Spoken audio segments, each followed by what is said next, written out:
नमस्कार साथियों, गौरव ज्ञान धारा में आपका स्वागत है। आज अपन इस वीडियो में चर्चा करने वाले हैं ग्रुप डिस्कशन के फायदे, नुकसान और कैसे करना है, कब करना है, क्या चीजें रहनी चाहिए जो इसमें अपन को ध्यान रखनी चाहिए। साथियों, सभी कहते हैं कि स्मार्ट स्टडी किया करें क्योंकि ज्यादा पढ़ने से ज्यादा बेहतर होता है। स्मार्ट स्टडी ज्यादा पढ़ने से सिलेक्शन नहीं होता, लेकिन उसको स्मार्ट तरीके से यूज करने से सिलेक्शन होता है। हम कई बार देखते हैं कि कई सारे विद्यार्थी ऐसे होते हैं जिन्होंने बहुत पढ़ा है, तबीयत से पढ़ा है, बहुत सारा पढ़ा है, पूरे समर्पण से पढ़ा है, लेकिन कहीं ना कहीं फिर भी वो पॉइंट में रह जाते हैं। कारण क्या है? कहीं ना कहीं रणनीति में कहीं चूक हुई है और वो इस बात को समझ नहीं पाते कि हमसे आखिर में चूक हुई कहां और दूसरा बंदा हमसे आगे निकला है तो क्यों निकला है। साथियों, स्मार्ट स्टडी का सबसे महत्वपूर्ण बिंदु मैं आज लेकर आया हूं आपके सामने, वो है ग्रुप डिस्कशन। फायदा इसका यह है क्योंकि बिल्कुल आप जो थंबनेल पे देख रहे हो साथियों कि 10 बार पढ़ने के बराबर है एक बार डिस्कशन किया हुआ ग्रुप डिस्कशन, क्योंकि ये आपके दिमाग के न्यूरॉन्स को सीधा प्रभावित करता है और सीधा छप जाता है वहां पे, वो हमेशा के लिए स्थायी स्मृति में चला जाता है। बिल्कुल जब आप 10 बार एक चीज पढ़ लो और एक बार डिस्कशन करो, वो एक बराबर है। फायदा ये है साथियों, ये आपको एकदम से कई सारे विद्यार्थियों से आगे ले जाता है। दूसरा फायदा ये है कि मान लीजिए आप इस प्लेटफॉर्म से पढ़ रहे हो, जीजीडीसी पढ़ रहे हो या किसी अन्य प्लेटफॉर्म से, आपका कोई दोस्त है वो दूसरे प्लेटफॉर्म से पढ़ रहा है या दूसरी पुस्तकों से पढ़ रहा है। जब आप एक ही टॉपिक पे डिस्कशन पे आते हो तो कई सारे प्रश्न आप उसे ऐसे पूछते हो जो उसने नहीं पढ़ रखे, कई सारे वो ऐसे पूछता है जो उसने पढ़ रखे, आपने नहीं पढ़ रखे। तो कहीं ना कहीं वो चीजें भी आपको मिल जाती है अप्रत्यक्ष रूप से, जो सीधे आप उनसे प्रत्यक्ष रूप से नहीं जुड़े हुए हो। तो फायदा है। नुकसान भी साथियों इसमें होता है, लेकिन वो कंडीशन पे है। नुकसान ये है कि इसकी सिचुएशन देख के करना चाहिए, उसका अलग अलग आज इसी पे अपन चर्चा करेंगे कि कैसे करें, कब करें। ठीक है, फायदा बहुत है साथियों। इस चरण को अपनी स्टडी के अंदर शामिल जरूर कर लेना। यदि आप इसे शामिल नहीं करते हो तो कहीं ना कहीं मुझे लगता है कि ये आप लोगों के एक जो स्टेप की वो कमी हमेशा के लिए रह जाएगी। देखो साथियों, इसके अंदर क्या क्या बातें ध्यान में रखनी होती है कि सबसे पहले अपन बात करते हैं कि ग्रुप डिस्कशन करें कैसे। कई सारे विद्यार्थी ऐसे होते हैं जो कोचिंग में पढ़ते हैं, कई सारे ऐसे जो लाइब्रेरी ज्वाइन कर रखी है, कई सारे ऐसे जो सिंगल घर पे ही पढ़ रहे हैं। सबका अलग अलग तरीका होता है। तो जो कोचिंग वाले विद्यार्थी है, ठीक है, सबसे पहले मैं बात करूं ऑफलाइन वाली कि ऑफलाइन आपको ग्रुप डिस्कशन कैसे करना है। जो कोचिंग के विद्यार्थी है तो वो एक कहीं ना कहीं एक आपका मतलब एक समूह बन ही जाता है जिनकी विचारधाराएं मिलती है। आप जैसे ही कोचिंग करके और छूटते हैं वहां से छूटते तो कोई एक स्थान निश्चित कर लीजिए। आप जरूरी नहीं है कि हम कोई बंद कमरे में बैठ के ही ग्रुप डिस्कशन करें। मैं वह इंसान हूं जिसने चाय की थड़ियों पर ग्रुप डिस्कशन किया हुआ, बेहतरीन तरीके से किया है। ठीक है ना, तो कहीं भी किया जा सकता है। आप क्या करें, वहां से निकलते हैं, कोचिंग से निकलते हैं, कोई एक स्थान डिसाइड कर लीजिए जहां आपको ज्यादा कोई डिस्टर्ब करने वाला नहीं हो। आप आधा घंटा 45 मिनट बैठकर जो अच्छी तरीके से एक दूसरे को सवाल पूछ सकते हैं और उस पर डिस्कशन कर सकते हैं। ठीक है, तो कोचिंग से निकलते हो वो टाइम बेस्ट रहता है आप लोगों के लिए, क्यों वहां पे आप साथ में, फिर उसके बाद में आप अलग अलग अपने अपने रूम पे या अपने जो भी गंतव्य स्थान है वहां चले जाते हो। तो सबसे पहला ऑफलाइन वाले जो है, जो लाइब्रेरी ज्वाइन कर रखी है, या वो एक निश्चित टाइम सेट कर लो। क्या करना है, यहाँ पे एक निश्चित टाइम बना लेना है जब भी कोचिंग से निकले कि हमें जो है यहाँ से अपन को चलना है सीधे वहां और वहां हमें ग्रुप डिस्कशन करना है। मान लीजिए कोई कोचिंग या लाइब्रेरी ज्वाइन किए हुए नहीं है, लेकिन आसपास दोस्त रहते हैं जो पढ़ने वाले हैं, तो आपस में डिस्कस करके और एक निश्चित कर लो कि हमें शाम को 6 बजे जो है इस जगह पर मिलना है और यहाँ पे हमें बात करनी है ग्रुप डिस्कशन। ग्रुप डिस्कशन का मतलब यह है कि सिर्फ आपको स्टडी से रिलेटेड बात करनी है, एक दूसरे को प्रश्न पूछने हैं। यदि किसी का कोई कंसेप्ट क्लियर नहीं है तो वो पूछ ले, तो वो समझा दे। कुल मिला के वो 4-5 जनों का पूरा विकास हो जाएगा, सर्वांगीण विकास हो जाएगा। वो उस टॉपिक पे बहुत अच्छी पकड़ बना सकते हैं। तो यहाँ पे ऑफलाइन के अंदर इसमें क्या करें, निश्चित समय सेट कर लें, निश्चित स्थान। ठीक है, समय और स्थान। इसके अलावा साथियों बहुत बेहतर रहे यदि आप टॉपिक डिसाइड कर लेते हो पहले से कि कल हमें इस टॉपिक पे डिस्कशन करना है। ठीक है, तो निश्चित टॉपिक हो जाना चाहिए। अब इससे फायदा क्या होगा साथियों, इससे फायदा ये होगा जिस टॉपिक पे आप डिस्कशन करने वाले हो उसको आप बहुत बड़ी मतलब शिद्दत से पढ़ोगे कि मेरे को वो फलाना जो है ये सवाल पूछेगा और मेरे को यहाँ पे गलतियां नहीं करनी है। दूसरा, अपन उस टॉपिक को इस तरीके से तैयार करते हैं कि मुझे अगले इंसान को फंसाना है, मैं ऐसा प्रश्न पूछूं जो उसको नहीं आना चाहिए। तो कहीं ना कहीं फायदा उसका भी है, आपका भी है। बहुत बेहतर स्थिति में ले जाने के लिए ग्रुप डिस्कशन काम करता है। ठीक है ना, यहाँ पे मैं इस ग्रुप डिस्कशन का बहुत फैन रहा हूं और जब भी यदि कोई तैयारी करना चाहूं तो इसको शामिल न करूं ऐसा नहीं हो सकता। तो ये ऑफलाइन के लिए ये है, टॉपिक डिसाइड करके करो, बढ़िया रहता है। और जो ऑफलाइन नहीं कर सकते कि मेरे आसपास तो कोई नहीं रहता सर, तो आप लोगों को क्या करना है, आप लोग ऑनलाइन कर सकते हैं। ऑनलाइन कैसे कि एक पर्सनल व्हाट्सएप ग्रुप बनाइए, लेकिन उसमें ध्यान ये रहे कि 4-5 लोगों से ज्यादा मेंबर नहीं हो, अधिकतम 10 हो गए चलो कोई बात नहीं, क्यों इससे ज्यादा होंगे तो अनर्गल बातें होगी, अनावश्यक बहस होगी, उसमें कहीं मतलब नहीं है, ठीक है। और एक कि जो है कंफ्यूजन के विकार से बचे, 1-2% कंफ्यूजन हर जगह रहता है, उसमें कोई दिक्कत नहीं होती।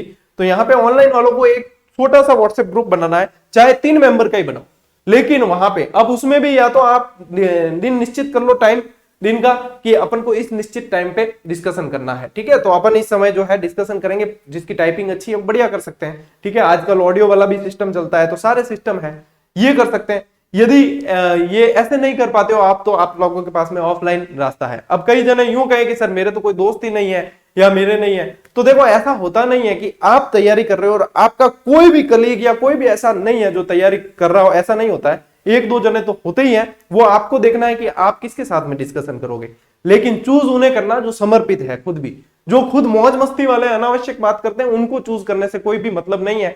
तो यहाँ पे यदि आप इस चरण को शामिल कर लेते हो अपनी तैयारी के अंदर, मान के चलें कि आप 100% सफलता की ओर बहुत स्पीड से बढ़ रहे हो।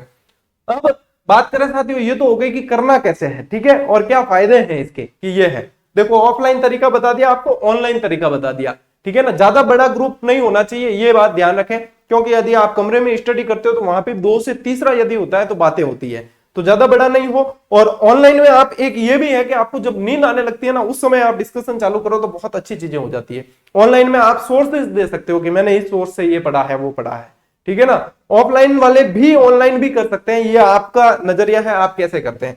अब साथियों बात करें कि डिस्कशन का समय क्या उचित होता है, कि कब करना चाहिए डिस्कशन। कब करने से मतलब, मेरा कहने का मतलब यह है कि मान लीजिए आप एग्जाम दे रहे हो, रीट मेंस दे रहे हो, मान लीजिए, ठीक है, आप रीट मेंस दे रहे हो। अब रीट मेंस में आपको पता है कि ये एग्जाम होगा लगभग जनवरी के अंदर, ठीक है, यानी कि आपके पास में लगभग समय कितना बचा है, 4 महीने आपके पास में, 4 माह आपके पास में बचे हैं, ठीक है।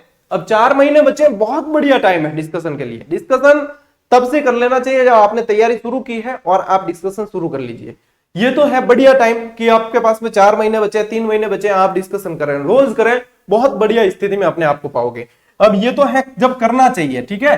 अब डिस्कशन कब नहीं करें, ठीक है, कब नहीं करना चाहिए, जब साथियों आपके एग्जाम में, ध्यान रखना, जब एग्जाम में 1 माह बचा है, ठीक है, एग्जाम में 1 माह बचा हो,